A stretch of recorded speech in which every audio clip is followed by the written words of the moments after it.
Wait, so when they unbuckled you out of the car... No, I unbuckled me.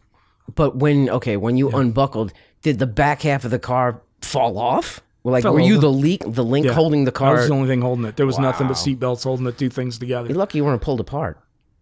That's part of being thick. Well, but just to go a little further, though, to get into this, though, like, from what I had heard, this, and tell me if I'm wrong, from what I had heard, this crash was the impetus for what we now know as the Beast chassis today, right? Or it was the motivation. It was Dad's motivation because he was a little pissed that this thing came apart as bad as it did, and they'd used, we think they used annealed chromoly tubing. It wasn't conditioned in, it was annealed. I had heard, this is, fill in the gaps, okay? I had heard that the Beast chassis was originally designed by your dad. Yes. And Bob went to work for you guys, or he was going to build sprint cars and midgets, or you were going to build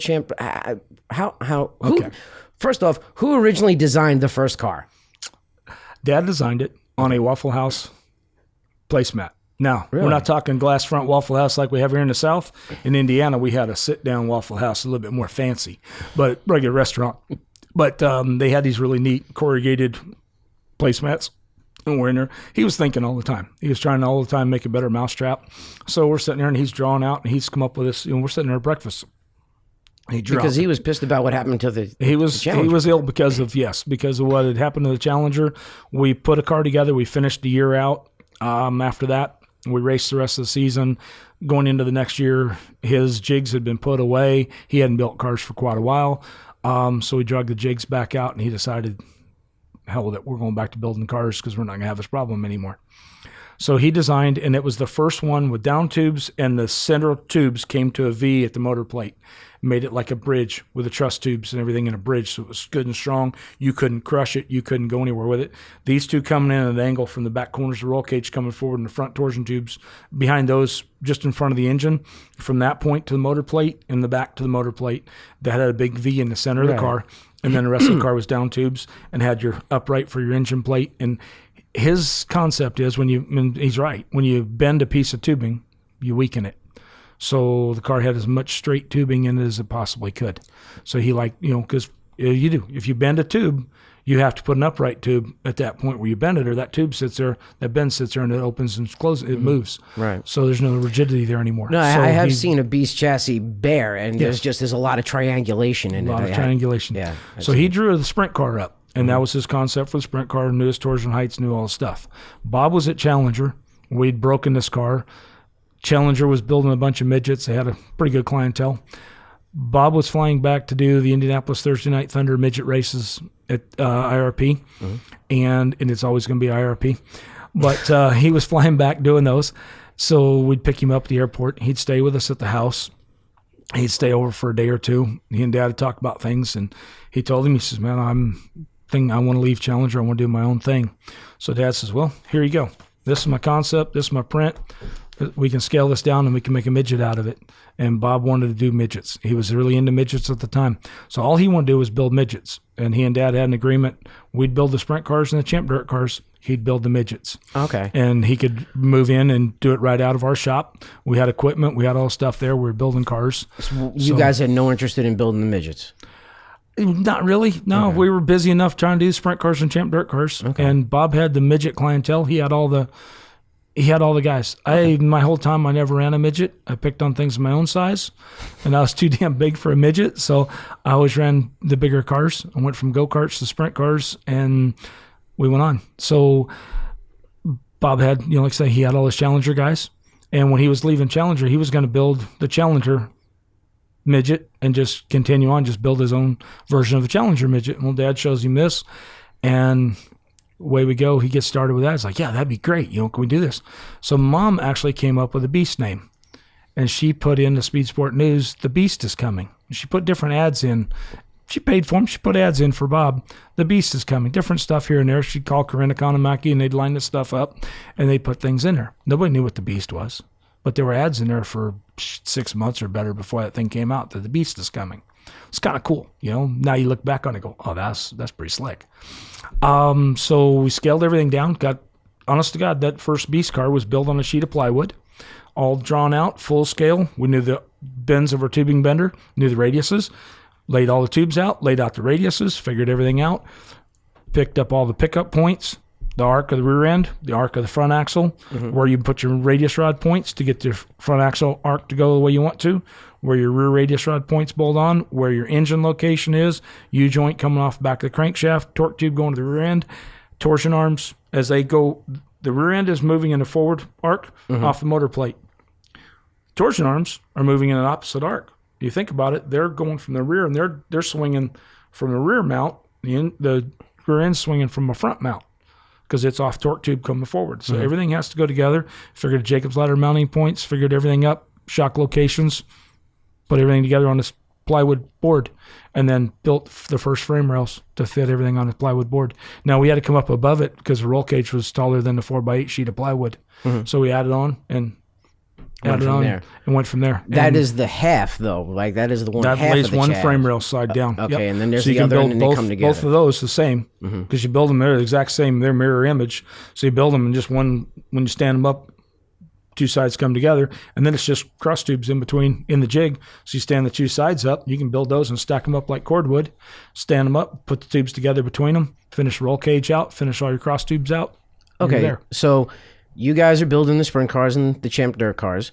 He's building the midgets. When did you guys start going in different directions? Bob had midget, let's do this politically correct the best we can. Bob had midget customers that wanted to get into sprint cars. Some of them we built sprint cars for. Bob also saw the money potentials in building sprint cars himself. So John Bickford and Jeff Gordon wanted a sprint car. Bob didn't really want to let that one go away, I believe. So he was starting to tell these guys. Because Jeff Gordon was a rising star. Exactly, rising star. Okay. And they had money and they were doing things right. So he had guys that were wanting sprint cars, and he started taking orders, deposits for orders of sprint cars. And he started telling his customers that, hey, if you give me a little bit, I'll be in a new shop and we'll start building sprint cars. Now, he was working at our shop, and there was not really a rent going on. It was he and Dad and Bob were really good friends. And even when Bob drove for Coulter out in California, he'd tear things up, crash cars. Coulter, I'm going to fire this kid. And Dad's like, nah, send me the chassis. We'll fix it. We'll send it back. Keep him in a ride. My dad and Bob's dad were buddies from the beginning. So he kept doing things to help him out. So they ran out of our address so that Ellison, Bobby, and Amy could go to school in Brownsburg schools. So Dad took him to the bankers and introduced him to his bankers and got him hooked up, and just all the things through the deal. When Bob started having customers that wanted sprint cars, he saw the potential there and was working on getting his own shop where he could do this stuff. So he got back to us. We had one of his midget car owners call and ask us, well, why aren't you building sprint cars anymore? We understand you're just building sprint cars, Champ dirt cars for yourself, for your own stuff. You're not building for everybody else anymore. Dad says, no, that's not true at all. That's, no, we got them stacked up here. We've got cars standing on a rear bumper mounts. Right. These were customers calling your dad looking for a car? Looking for a car, but they had talked to Bob, and Bob told them that we weren't building cars anymore. Okay. For everybody else, we were just building for ourselves now. So if they give him a deposit, he would, when he got into his bigger shop, he'd start building sprint cars, and they'd get on the list early. Okay. So Dad gets wind of this, finds out it came from Bob. So he calls Rick Carmichael, one of his friends in Indy. Rick comes out to the shop. Our offices were in the front of the shop. Bob's office was in the back of the shop with just off the edge of the fab shop area back there. He had his own section of the shop. So Dad had Rick Carmichael call Bob on, you pick up two lines at the same time so you can hear the whole conversation. And Rick was another car owner wanting two midgets, a sprint car, and a Champ dirt car. And talked to Bob, said, hey, I want to get two midgets from you, and then I'm going to get a sprint car and a Champ dirt car from Stapp all at the same time. We'll do this thing. I'll pick them all up at one, if we can get them all choreographed, pick them up there and the whole thing. And Bob told him the same thing. Like, well, they're not building for everybody anymore. They're just building their own stuff, but I'm getting ready to build sprint cars and Champ dirt cars. So if you'll give me a deposit, I'll get you on the list. He said, I already have quite a few on the list, but I'll get you on the list. And as soon as I start building those, we'll get your cars built and get you taken care of.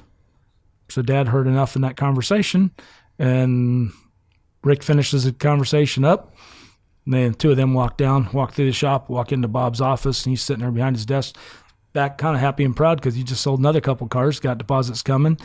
And Dad walks up and, hey, Bob, this is Rick Carmichael. He was just so-and-so on the phone with you as a car owner.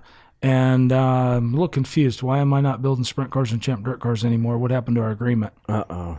And, yeah, that's exactly what Bob did. Was, he got up and and out the door he left. Gone. Left his wife and kids sitting there in the shop, and he jumped in his van and took off. And so that night they came back and moved their stuff out in the middle of the night, a lot of their stuff, some of our stuff, and there was a monetary difference in a lot of things. Dad really never cared to pursue all that. It just was really more feelings hurt because his buddy did him wrong. So why not continue to just build cars? Why did he stop?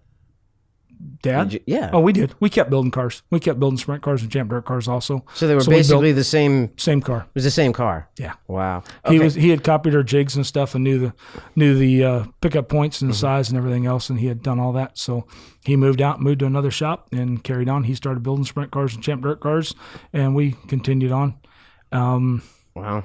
And then had the speed shop going. We moved the speed shop into the section he was in and had a big speed shop. And, I had complications from my crash that I had headaches and concussion complications. So I gave up after a while. We built Rocky Hodges was one of the Jasper Petit car, Gary Hayhurst up in Wisconsin. And we had a Daryl Dodd. We had a bunch of guys that had our stuff winged and dirt, pavement, winged and non-winged cars. And we had quite a few cars out, a couple champ dirt cars out. And Dad had his own champ dirt car. Conroy had one that Jim Mahoney drove. We had a pretty cool variety of race cars out, and Bob had the clientele from the midget side, and he had the guys that had quite a bit of money, and he started going as well. And it just went on until we got into other things and went a different direction again.